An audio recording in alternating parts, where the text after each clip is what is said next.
has come to my attention that the #1 thing you, the viewer, want to know about an e-bike if you're watching this video is how fast is it? Spoiler alert, when you are only using throttle, 20 miles an hour.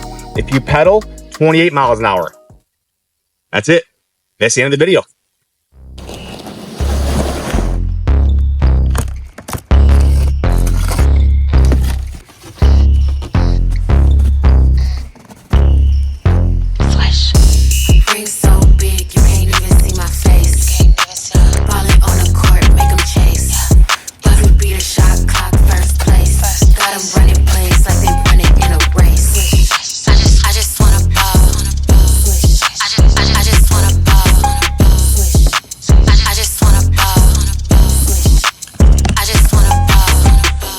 I just want a ball, making plays.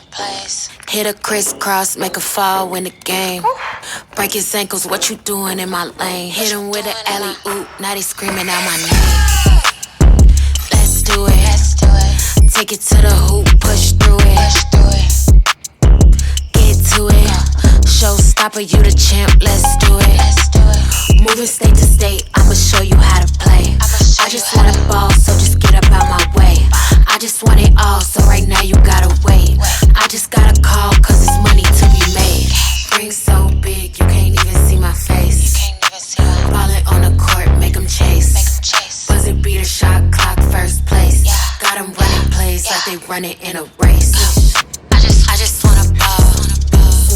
I just want a ball. I just want a ball. I just want a ball. No, I'm just kidding. But if you are interested in learning or knowing more about this bike, what makes up this bike, the components that come on this bike, the pros and the cons, stick around. Let's go up front. All right, so here we are at the front of the bike. This is what you want to know about. The tires on this bike are a matching brown sidewall. They match the seat very, very nicely. This is a 20-inch tall by 4-inch wide tire. The fenders on here, some people will scoff at plastic fenders. There's benefits to having plastic fenders. One, they keep the price of the bike down, and two, they don't dent. On a metal fender, when you get a dent in it, you're stuck with a dent. The forks on this bike are of a pretty standard type or style, dual crown fork. You will find this fork on a plethora of e-bikes coming out of China. They do a fine job for the riding style and performance that you expect out of this bike. There is no adjustability, and at this price point, that's fine with me. Coming up here to the lights, these lights are, I think, a defining characteristic of this bike. I have not seen a dual headlight setup like this on another e-bike. And with this headlight, it has adjustability independently here, 1 and 2, so you can have one shoot low and one shoot far, and the whole unit will move. So you have maximum adjustability on where you want to put your light. If you'll notice here, it has a daytime running light. These rings always are on. And if you want to turn the headlight on, there's a button over here. That's the horn. Here's your headlight. Boom. It's on a switch over there on your left side. As you can see here, guys, that does have a dual battery system. What ends up happening is you charge these batteries independently. The bike comes with one charger.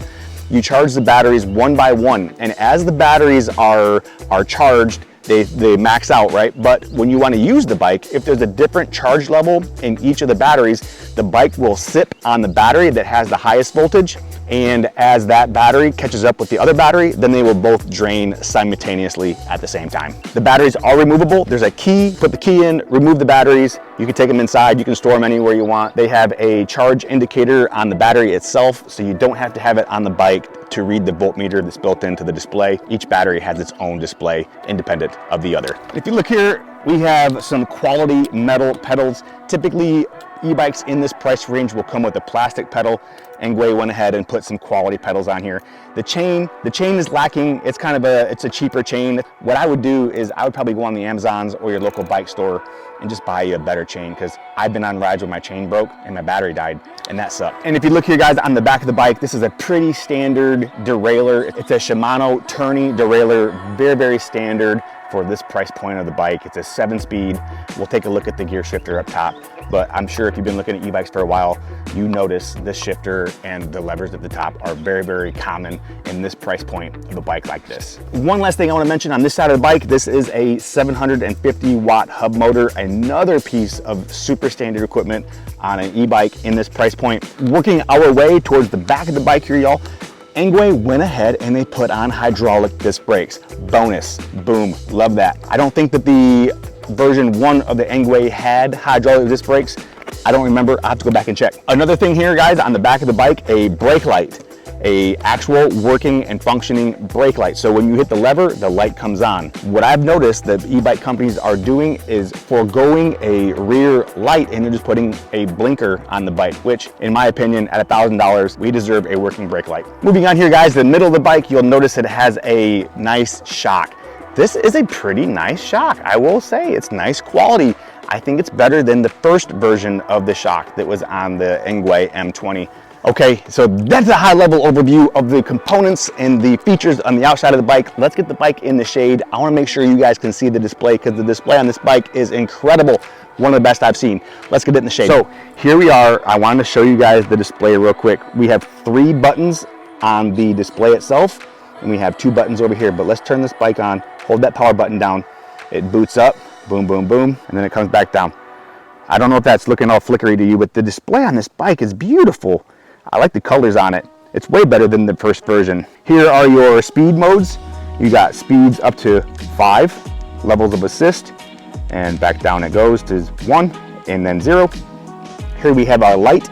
We have our, like I said earlier, we have our daytime running light is always on. Hit that light right there, come around to the front.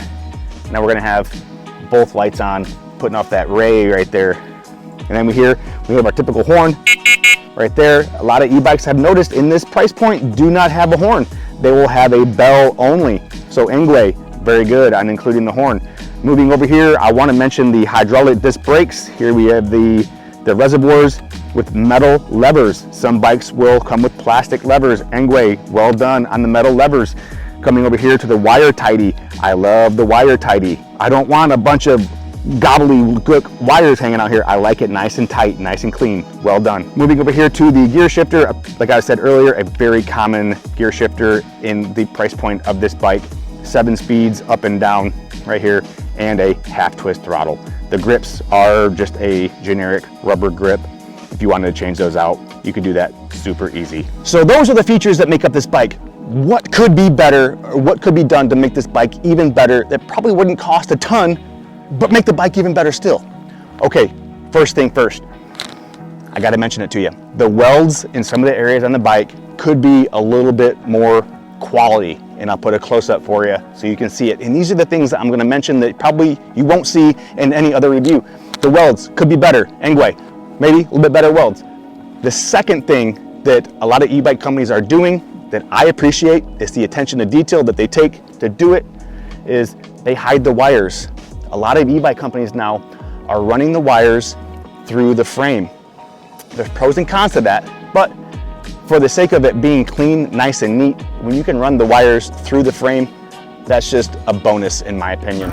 Okay guys, so a couple final thoughts as we're riding this bike around the neighborhood. I wanted to go over the seating and position, my height and weight in case you're similar or you want it for reference. I'm 5'10", about 200 pounds with a 32-inch inseam. And the reason why that is so important is because on this particular bike, there is no adjustability in the seat as there might be in some other e-bikes, to where you can adjust the seat or the handlebars up and down. On this particular bike, you cannot. So you get what you get as far as the seat goes, the height and the distance from the seat to the pedals. In my opinion, I think Engwe did a fantastic job designing this bike. The style and just the way that it looks in general is unique and it looks cool, and that's what people like. They like things that look cool and they like things that function, and at this price point this bike looks cool and it functions like it should, so that's a win all day in my book. But anyway guys, that is it for me today. I hope you guys enjoyed the video. I hope you learned something. I hope you stuck around. If you did, please consider liking and subscribing. It doesn't cost anything and it helps the channel tremendously. Have a great one everybody. Later.